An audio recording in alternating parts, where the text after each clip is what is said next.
Dobrý večer, vítejte u zpráv o počasí v kanálu HBO. Takže se mrkneme, jak to dneska vypadalo v Evropě. Skandinávie hlásí, že je tam začal strašně prudit golfský proud. Za to na východě svítá. Meteorologové z Moskvy nás ubezpečují, že svítá na lepší časy, tak uvidíme. Jižní Evropa nehlásí vůbec nic. Asi tam chrápou, jestli z toho vedra nebo co. A teď se přeneseme na situaci u nás. Tak ty sračky, v kterých jsme se brodili poslední dobou, tak ty už jsou definitivně pryč. Zasvětlo nám slunko zlaté, slněčko horúce a bude pálit, pálit, pálit, pálit a pálit a pálit až do posrání. Takže počítejte, že z vás bude hodně chcát.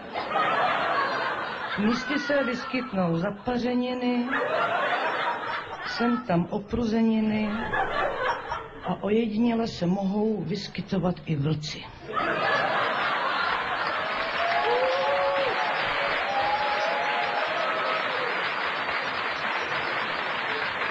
Proto doporučujeme nevycházet a sedět doma na prdeli. A když už kurva budete vylejzat, tak si sebou aspoň berte mastičky, zásypy, olejíčky, pudříčky a pičifuky. Pozor na dehydrataci.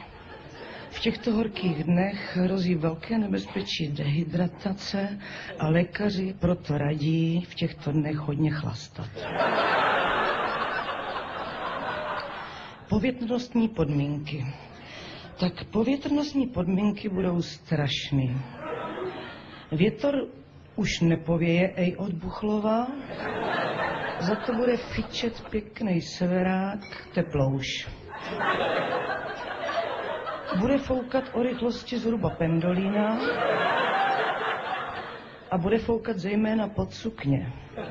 Takže dámy, pozor, hlídejte si, ať vám nevofouknou ty vaše škatulky. Totéž upozornění platí i pro turisty ze Skotska, protože jak jim to tam foukne pod ty jejich sukně, tak by mohl nastat efekt bambule biobác. A při větších nárazech teplouše by se jim mohla pěkně rozkašlat prdel.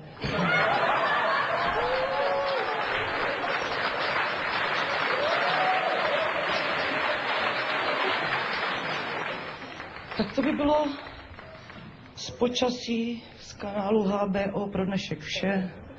Počítejte, že to bude horší a horší. Slunce v paži, měsíc v kebuli.